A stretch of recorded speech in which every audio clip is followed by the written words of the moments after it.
following is an exclusive presentation of the Carolina Panthers and the National Football League.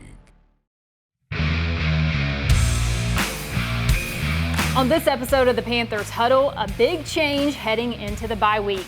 Coach Frank Reich explains his decision to hand play calling duties over to offensive coordinator Thomas Brown. And a go-to veteran gets the film room treatment. Panthers legend Thomas Davis breaks down why Adam Thielen is among the league leaders in receiving. Plus, it's spooky season here in the Carolinas. We take you behind the scenes of our annual Halloween Spooktacular. Hello and welcome to this bye week edition of the Panthers Huddle. I am Carla Gebhardt, and for just the second time in franchise history, the Panthers are winless through their first 6 games. A change was bound to happen at this point, but if you've been paying attention, Thomas Brown calling the plays on offense has always been a part of their playbook. I went into the process of, thinking about calling plays, not calling plays. There is going to be some point that I'm going to pass it off.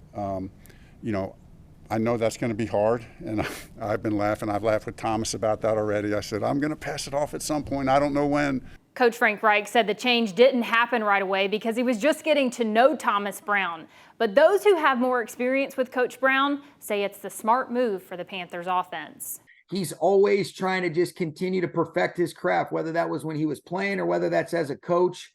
And he did such a great job of owning whatever role it was, whether it was the running back or the tight end coach, but there was always an interest in continuing to absorb a bunch of different material where, hey, I want to be able to make sure that, hey, I'm doing my job right now, but I'm also setting myself up for the opportunities that I think he knew were ahead. Not to mention, our rookie quarterback welcomes the news as well. We always knew that this was coming, and it's great for me to learn from and continue to learn from. Again, it's really exciting. He's a special coach. He's a special person, a special guy, a special coach. And just the way that he approaches the game, I think sometimes coaches either have the intellect of X's and O's, or they have the past player, the kind of the mindset, and he's got an unbelievable mix of the both. The Panthers remain the only winless team in the NFL heading into the Week 7 bye, a rough reality for a group that had high expectations this offseason. When I hired Thomas, I knew it was going to probably happen fast, but I needed to get in season. I needed to get in season and see it all play out. I'd like to think this is the best decision no matter what our record is. I always mentioned at some point, wasn't exactly sure when it would happen, but had in his mind to be able to turn over to somebody at some point. And I will say the previous weeks has kind of been a build-up of, kind of give me more and more opportunities throughout practice to be able to, even though it's scripted, but to call it more, to have more involvement in that regard. But it's always been in his mind, just waiting for the opportunity. But the Panthers showed flashes of what they might be capable of against one of the best teams in the NFL last Sunday. Plus, believe it or not, the Panthers were the highest scoring team in the NFC South through Week 6. Came out last game with the first opportunity to have no turnovers, no penalties, which is a huge deal, but should be our standard operating procedure, but then also continue to try to find ways to put our guys in the best spot to have success. Certainly some things to hang our helmets on as we get some extra time to prepare for the visiting Houston Texans. The extra week allowing some members of the team to heal. Guard Austin Corbett could be ready to make his season debut against the Texans after starting the year on the PUP list. He began practicing with the team earlier this month. On the defensive side of things, they might be getting a boost as well at safety. It's possible Xavier Woods may return in Week 8. Regardless, though, the team is looking forward to the time off and to getting things turned around. It's definitely got to make the most of the bye week that we have this year. I know, obviously close to the middle of the season, so definitely, I guess time to kind of reflect and focus on things we have to work on, make sure we get our body right, and focus on the second half. And that's what this week is for anyway, right? The coaches are going to go and self-scout and, what are our best schemes, what schemes need work, what are, how do we create the best matchups for individuals to go out and win games. And, right now, we're focused on us right now. We'll game plan a little bit later. We'll get a good game plan going together. So we'll take this week and self-scout ourselves and, fix the things we need to clean up and then move on to the next week when we get there. With pumpkin spice permeating the air and the leaves turning to beautiful fall colors, it is officially spooky season here in the Carolinas, and we hope to give our younger fans a frightful good time at our annual Spooktacular in this week's Coke Community Spotlight. Well, it may have been spooky, but it was also quite special. Panthers rookies dressing up and teaming up with patients from Levine Children's Hospital for the charity catwalk event. Claude and Shirellis dressing up as Maui from Moana. You got Deshaun Jameson as Mr. Incredible. And don't talk about Bruno or Nash Jensen, who played the role from Encanto. Eku Leota went as Sully from Monsters, Inc. They went on to win the Most Spirited Award. And then Jamie Robinson, a.k.a. Sebastian and the Little Mermaid, won the Bouquet Award for the Best Runway Walk. Can't forget about Spider-Man and Gwen, either QB1 Bryce Young and his sidekick winning the Franken Bodie Trophy, a night that won't be forgotten by the Panthers rookies or the little eyes that were watching them.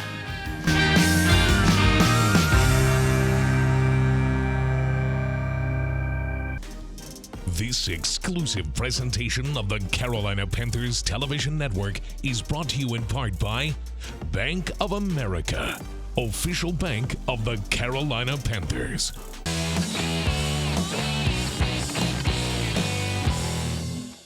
All right, Coach, well, the bye week is officially here, but it doesn't come without some pretty big news that you're handing over the play calling responsibilities to offensive coordinator Thomas Brown. This is not a surprise, though. You told us back in training camp that this was likely going to happen, but what makes this the right time?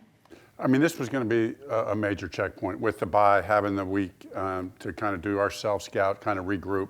It was part of the plan from the beginning, and I just think it's the right time. Thomas is ready. I think this is going to make our team better. You said you needed to get to know him first, these first 6 weeks. What have you found out about Thomas Brown that you didn't know before? You have to get into battles together, you know, and he doesn't flinch. He's got strong conviction. He knows what he likes, why he likes it. You know, philosophically, we're on the same page on most things, but personality-wise, we'll call the game slightly different, and so I'll look forward to that. A lot of fans might have questions about how this might impact Bryce Young. Will it impact his process and maybe kind of how he reports to?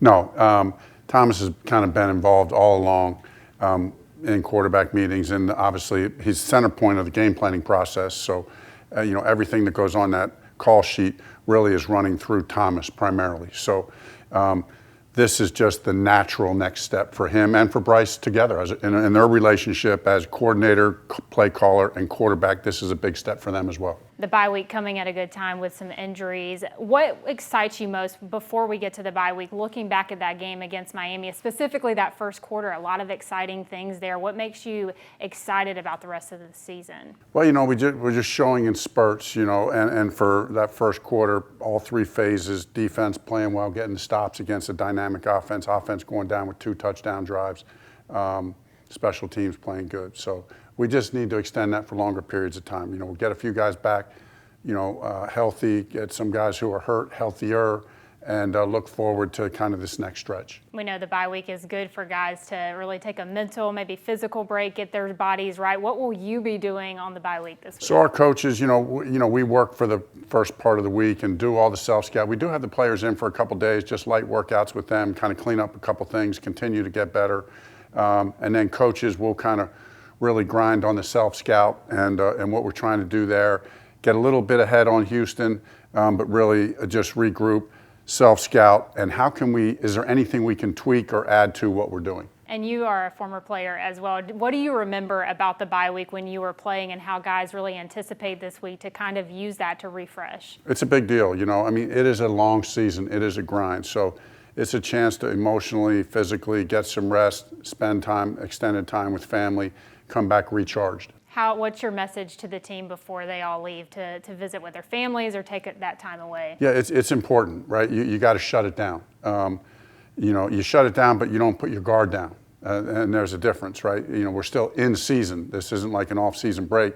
We're in season, in a bye. So, you know, shut it down, but don't put your guard down. Really, that's the message. Thanks so much, Coach. Thank you. Closed captioning for the Panthers Television Network is provided by Charlotte Eye, Ear, Nose, and Throat Associates, helping you enjoy the sights and sounds of the NFL all season long.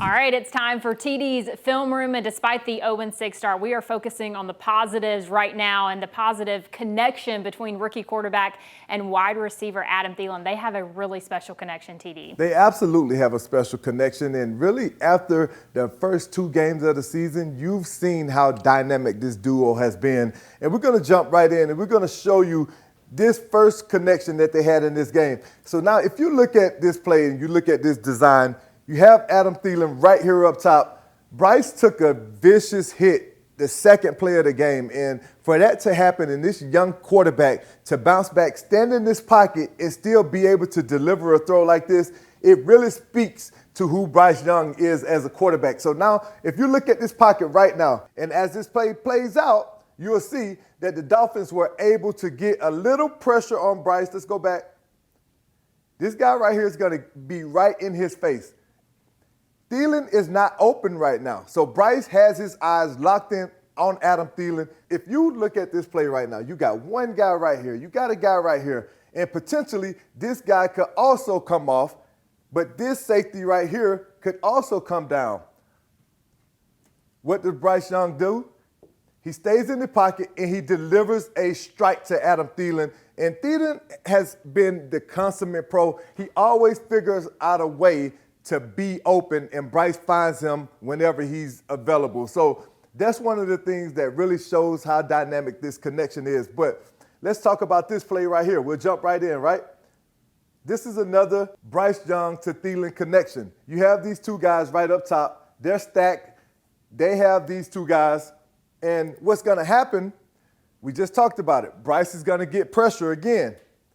What does he do? Sometimes when you're getting pressure, you can't follow through, you can't step in, but like the really good quarterbacks in this league, you improvise. You figure out a way to flick your wrist and get the ball to where it needs to be. Right here, this is a big 3rd down conversion for this football team, and another great throw to Thielen. He delivered the strike, and we got the first down. Bryce Young to Adam Thielen once again. And on this last play, this really shows how special this kid really is, because I was at this game and I'm watching and I'm like, no, it's going to be an interception. But guess what? Bryce put enough velocity on this ball where the DB could not catch it, and Adam Thielen had the wherewithal to stay locked in, to stay focused on the football, even after it gets tipped, to be able to pull the ball in. So that really shows you how special these guys are and how they can be a very, very good tandem. If you watch this right now,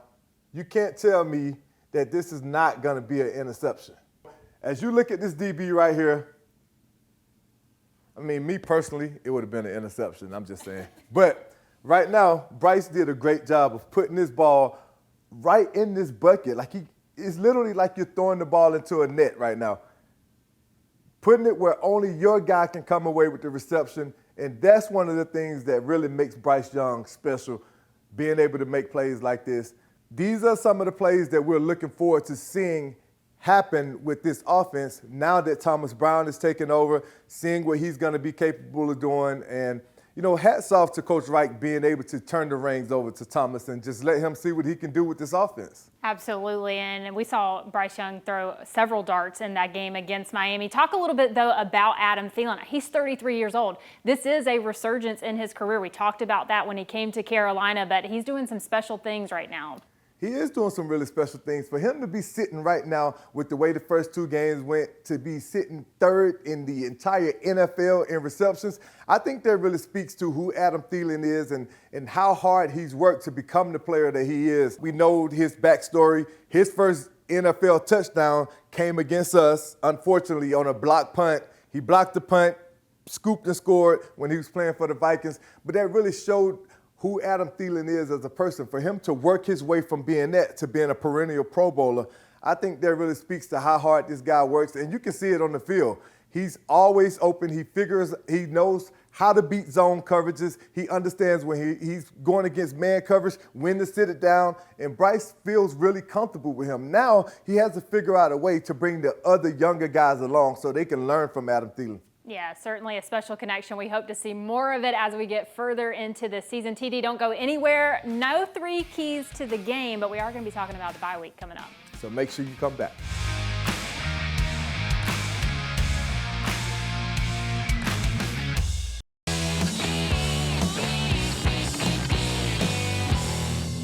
Well, things looked promising early on in Miami last week. However, the juggernaut that is the Dolphins offense eventually wore down the defense and left us still on the hunt for that first win of the season. Here's a look back at the week that was in the Bojangles Rewind.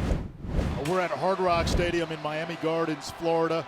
Miami has looked every bit the part of a juggernaut. The Panthers are 0-5. Could this be it for the Panthers to get their first win and send shockwaves through the NFL?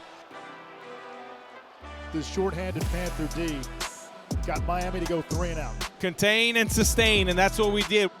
Young fires downfield. He's got Thielen into Dolphin territory. That's why he was the #1 overall pick. Hubbard springs free down the left sideline. First down and goal. Carolina in business. Handoff is to Hubbard, straight ahead. And the Panthers strike first. 7-0 Carolina.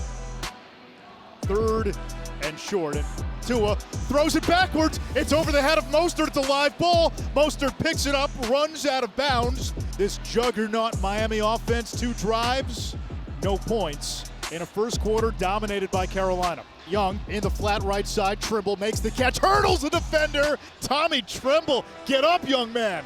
He leapfrogged over Xavier Howard. This Panther run game. I love it. Let's just keep leaning on him. We have to sustain. Touchdowns would be huge. Throws to the end zone. Caught by Thielen. Touchdown, Carolina. That was fantastic. The Panthers have their biggest lead of the season, and they're doing it against one of the NFL's best. There is so much speed on this offense. They lead the NFL in 10 different offensive categories. Tagovailoa is in the gun. There's Miami's first explosive play. And this Miami high-flying offense on the board. It's 14-7 Carolina.